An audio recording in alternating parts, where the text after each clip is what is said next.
Hello there heathens, this is Timor Soul, and today I want to show you the beta build or the beta version of Arkenforge, the general direction in which Arkenforge is going.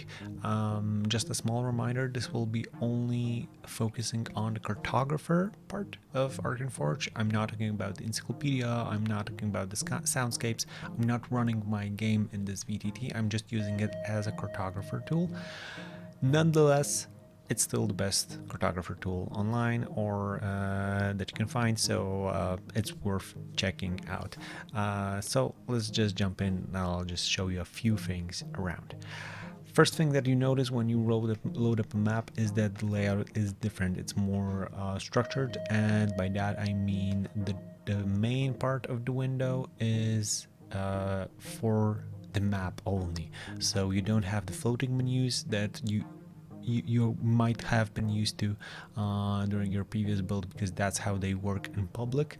There's nothing obscuring your view. You just have your map on the middle. You have a dock on the bottom. This is while you will see your assets in a minute. You have the Arken bar on the right side, and on the left side of the map or all the screen you will have your well, if you load up a map you will have this. So just you will be in your map building properties. Inside you have the quick imports, so the folder where you drag and drop just assets or other images from your screen on your map area. You have and the folders that you create. I have Forgotten Adventures because that's 20 something thousand assets, and I have my assets because I have a lot of assets. And there's purchased content, so that's Arkenforge, and you can see that you have different packs over here. So if you go into fantasy, for example, you'll have the structure that you know from the previous builds. If you're hearing a hyena, that's one of my neighbors laughing. Anyway, if you go to space, for example, let's make a quick space stuff over here. We'll have maybe space because I love these. And now you can see that when I click it, it's over here, and I can control it on either here from either this place. So I can just click here and it brings the transform options. And you will have to learn to notice these over here. These are in the middle because you can just like quickly learn. This is the shortest route from your with your mouse. So I was here earlier and I was in the space. Now if I click on manipulation, I'll be again in this place. So you can have enter it either from this panel over here, and you have also lighting, you have settings general. The tooltips always tell you what's happening, and you have the obvious prior used icons, so grouping assets, locking assets, and making them visible or not. So yeah, if you go into manipulation, you will have your transforms, your color options, your blocking. So for if they block line of sight, effects. This is an interesting new thing. You can add an effect like this, and you can stack effects. That's not something that was easily accessible earlier. And you have the asset-specific manipulation panel. So in this case, this is the tiled content, and you have the tile options. So I could just go with texture scale, so it looks more like this. And this is what I was aiming for earlier. A new thing also, if you do use tile noise, my beloved, and you like to fiddle around a little bit more, you can change the noise addition, which is also a great tool.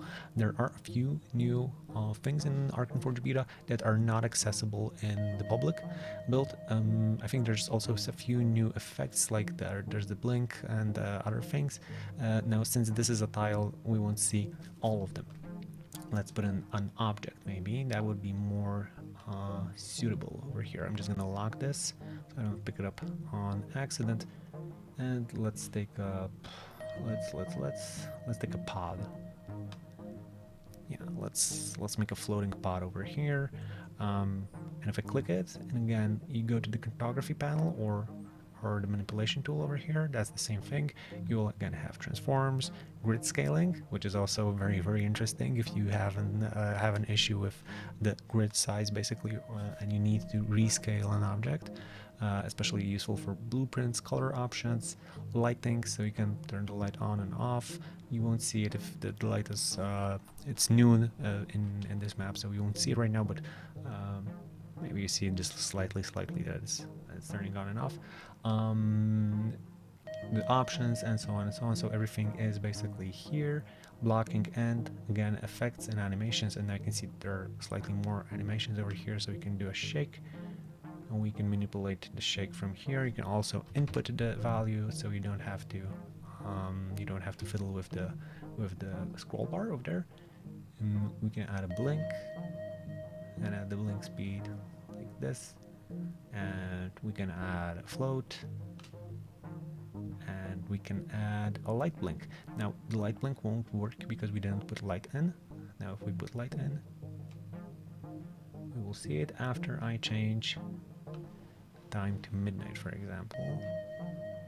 And now what I'll do next is I'll turn off the blinking of the object itself, but the blinking of the light is still on, so it's still here. You don't have to remove it, you can just also turn it off. So that's a really nice thing.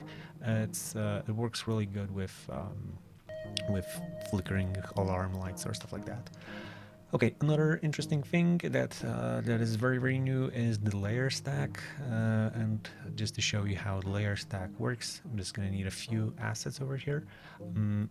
There's a layering option over here, and if you go into the layer option, you will see that you can pick if they are on the terrain layer or not. But you can also click on the layer stack, and you will see that on the terrain layer you have the galaxy over here that I selected, and you have the object layer that is over here.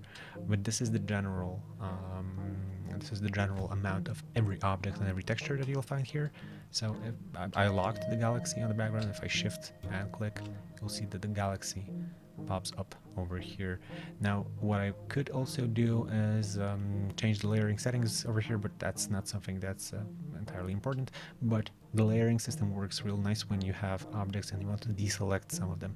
So let's say I just selected all, but I wanted to deselect the red ball. Just hold Control, click on this, and now I have only these selected, so you have a clear visual on how many assets you have selected. In the tools, you have the day and light option, or day and night option. You have the bookmarks that I don't use. You have the locked panel, locked content asset, so you can like lock everything or unlock lines, and just auto updates. You can also rotate the map real quick, and by that you don't rotate the element itself, but the map as a whole. And live play, player screen, and so on, that's something entirely different. Also have the selection mode, in which you just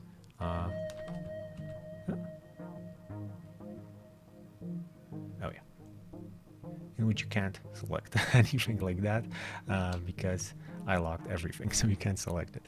Yeah, as I said, there's a lot of new stuff over here, and yeah, so if the selection mode is basically making sure that you are able to select objects. If I select this, called Shift, yeah, then it works, obviously.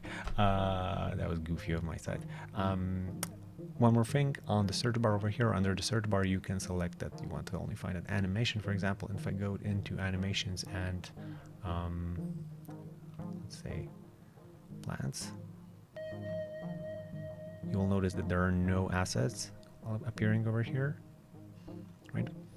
Or boxes and crates, no assets, because I have animations only. If I put it into image or anything, you will get back your assets. So that's also something. And there's the top panel over here. It says basically new map, saving, opening, importing and exporting. Visible overlays is something that you can turn on and off, and you can change the colors over here and so on. There's a lot of settings, again, that you can use in one way or another. You can see that, for example, my selection tool has this blue outline because I didn't want the white one. For some reason it just bothered my eyes, so I swapped it. Yeah, the other things, they didn't change. You still have the same types of positioning of how you can position stuff. There's a robust note system over here, but as mentioned, I don't use them per se, so so there's not much that I can talk about here. In general, in general, I would say that this is a very good improvement, especially when it comes to the importance of things on your map, especially that there was this constant issue that you had a lot of things on top of your map and you didn't see the grand scale of it, or you didn't see the general environment because you had uh, layering stacks of different context menus that were brought up.